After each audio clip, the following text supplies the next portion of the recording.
Hello guys, welcome back to my channel Manichandra talks. So ఈ రోజు అయితే మనం నక్లెస్ రోడ్ కి వచ్చామండి బోటింగ్ చేయడానికి. సో నక్లెస్ రోడ్ మధ్యలో పెట్టిన బుద్ధ విగ్రహం ఏంటంటే ఏకశిలా విగ్రహంతో చేసింది అనమాట. సో దాన్ని చూడడానికి అయితే మనం వెళ్తున్నాము. సో ఇక్కడ నీరా కేఫ్ నుంచి ఎంటర్ అయితే కనుక మనకి ఇక్కడ బోటింగ్ పాయింట్ ఉంది. పెద్దవాళ్ళకి వచ్చేసి 100 రూపీస్ అండ్ చిన్నపిల్లలకు వచ్చేసి 50 రూపీస్ అనమాట. స్పీడ్ బోట్ కి వచ్చేసి 500 రూపీస్.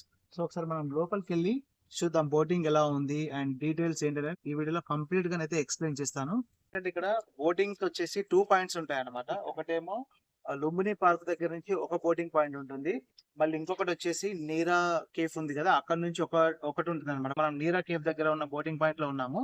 సో ఇక్కడికి వస్తే ఏంటంటే క్రౌడ్ అనేది చాలా తక్కువ ఉంటుంది అన్నమాట. మీరు ఫ్యామిలీతో వస్తే కనుక ఈ నీరా కేఫ్ పాయింట్ కు రండి, చాలా బాగుంటుంది. అక్కడికి వెళ్తే కనుక ఓవర్ క్రౌడింగ్ ఉంటుంది అనమాట.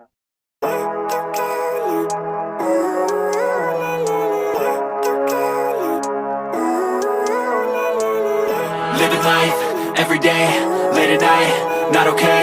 All I want, and I pray, all I need are some better days. I'm looking in the mirror, so foggy, but I've never seen clearer.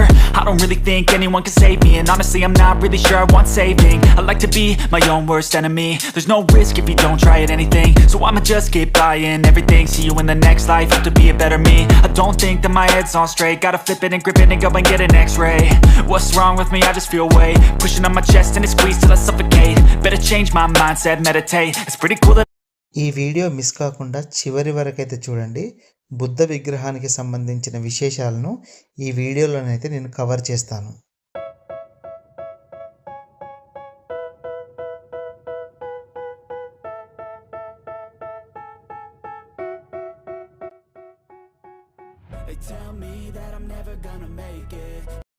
Buddha విగ్రహం దగ్గర మనకైతే 10 మినిట్స్ టైం స్పెండ్ చేయడానికి అయితే ఇస్తారండి.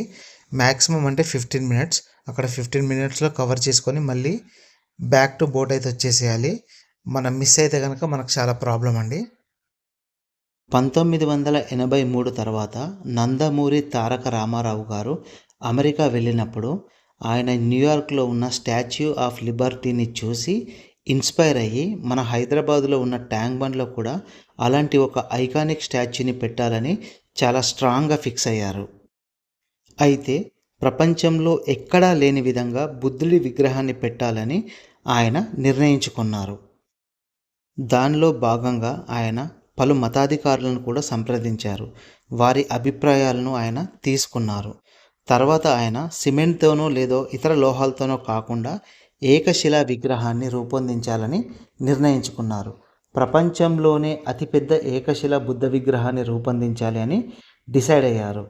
చాలా ప్రాంతాలు పరిశీలించిన తర్వాత హైదరాబాద్కి 46 కిలోమీటర్ల దూరంలో ఉన్న రాయగిరి దగ్గర ఉన్న గ్రానైట్ శిల ఈ బుద్ధ విగ్రహానికి అనుకూలంగా ఉంటుంది అనుకొని ఈ ప్రాజెక్టుకి బుద్ధ పూర్ణిమ అనే పేరైతే పెట్టారు.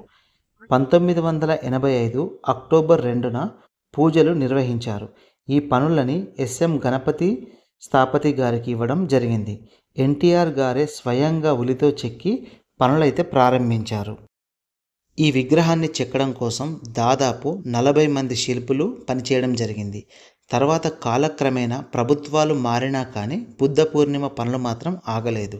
విగ్రహం పూర్తయిన తర్వాత రామవరం కొండ వద్ద కొన్ని రోజులు, ఆ తర్వాత కొన్ని రోజులు హుస్సేన్ సాగర్ దగ్గర ఉంచారు. ఈ విగ్రహం యొక్క ఎత్తు 58 అడుగులు, బరువు 390 టన్స్. ఈ విగ్రహాన్ని చెక్కడం ఒక పని అయితే ఇప్పుడు విగ్రహాన్ని హుస్సేన్ సాగర్ మధ్యలో పెట్టడం మరొక పెద్ద ఛాలెంజ్. విగ్రహాన్ని హుస్సేన్ సాగర్ మధ్యలో స్థాపించే పనిలో ఏబీసీ కంపెనీ కాంట్రాక్ట్ తీసుకోవడం జరిగింది. 1990 మార్చి 4న విగ్రహం యొక్క తరలింపు ప్రారంభం చేశారు. దాదాపు 4 రోజులు విగ్రహాన్ని తరలించడానికి పట్టింది. 1990 మార్చి 10న విగ్రహాన్ని తరలించే ప్రక్రియలో 91 మీటర్లు వెళ్ళగానే విగ్రహం పక్కకు ఒరగగానే బార్జీ కూడా ఒరిగింది. దాంతో విగ్రహం నీటిలో మునిగిపోయింది. ఈ విగ్రహాన్ని తరలించే పనిలో దాదాపు 40 మంది కార్మికులు అండ్ కంపెనీ ఇంజనీర్స్ కూడా ఉన్నారు. 10 మంది కార్మికులతో పాటు ఏబీసీ ఇంజనీర్ కుంద్రా ఆ నీటిలో చనిపోయారు. దాదాపు 2 సంవత్సరాలు విగ్రహాన్ని వెలికి తీసే పనులైతే చేశారు. 1992 నవంబర్లో స్పెషల్ క్రెయిన్స్ అండ్ నేవీ హెలికాప్టర్స్తో విగ్రహాన్ని బయటకు తీశారు. 1992 డిసెంబర్ 1న జిబ్రాల్టర్ రాక్ పైన విగ్రహాన్ని నెలకొల్పారు. ఇలా బుద్ధుడి విగ్రహాన్ని హుస్సేన్ సాగర్లో నెలకొల్పారు. 2006 దలైలామా ఈ బుద్ధుడి విగ్రహాన్ని సందర్శించి వారి ఆచార సాంప్రదాయాల ప్రకారం పూజలు చేశారు. ఇంత చరిత్ర ఉన్న ఈ ట్యాంక్ బండ్ బుద్ధుడి విగ్రహం గురించి మీకు ఇంతవరకు తెలియకపోతే కనుక మీరు ఖచ్చితంగా వెళ్ళి సందర్శించి తీరుతారు. బుద్ధ విగ్రహం గురించి నాకు కొన్ని డీటెయిల్స్ చెప్తారండి? అవును, రవీందర్ సింగ్ మై పేరు. ఓకే. కాంట్రాక్ట్ తీసుకున్నా స్టార్టింగ్ లో. ఓకే. స్టార్టింగ్ కాంట్రాక్ట్ ఏంటంటే ఆ. 1988 లో ఒక పెద్ద రాయి వచ్చింది, ఆహా. రాయగిరి నుంచి వచ్చింది. రాయగిరి నుంచి అంటే భోంగిరి దగ్గర. ఆహా. ఆ తర్వాత లోడ్ వచ్చిన తర్వాత 5 days 4 days 5 పట్టింది దానికి తీసుకురావడానికి. ఆహా. మరి that is done by ABC company transportation okay. And it was brought to the NTR samadhi, kept. Okay. Then the carving took place. Okay. It was Tirupati Ganpati, the carver.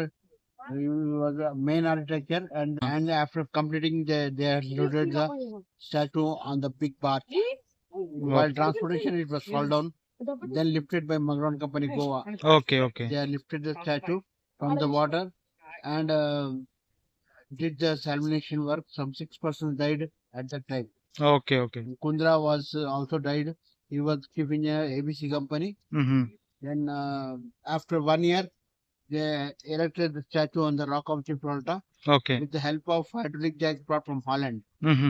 While construction the basement, myself was a subcontractor, okay. and by Semi India Company construction did the basement job, okay. and underwater drilling done by Sri Salam persons, okay. and the basement was completed at Rock of Gibraltar by Semi India Company. Okay. Okay. మంచి చెప్పు, నీకు ఎట్లా అనిపించింది? బాగుంది ఆ. కానీ ఒక్క smell కష్టం. అంటే ఓకే. సో ఆ ట్యాంక్ బండ్ వాటర్ స్మెల్ అనేది బాగాలేదు, బట్ బాలేదు. Otherwise the boating is good, right? Yes మంచిగా ఈ రోజు క్లైమేట్ అయితే చాలా బాగుంది. ఎంత బాగుందంటే సో చాలా ప్లెజెంట్ గా ఉంది అనమాట. రైనీ సీజన్ లో మనకి తుఫాన్ వచ్చినప్పుడు వర్షం తగ్గిన తర్వాత ఉంటుంది క్లౌడీగా అట్లా ఉందన్నమాట. సో దాని వల్ల మేమైతే సైక్లోన్ అయిపోయినాక ఉంటుంది. ఉంటుంది కదా, అట్లా చాలా బాగుంది. నాకైతే మస్త్ అనిపించింది boat ride, except that smell. But ఒక 5 minutes తర్వాత అలవాటు అయిపోతుంది ఇంకా ఆ స్మెల్ కూడా. ఓకే. ఛీ, ఎట్లుందిరా టేస్ట్? బాగుంది.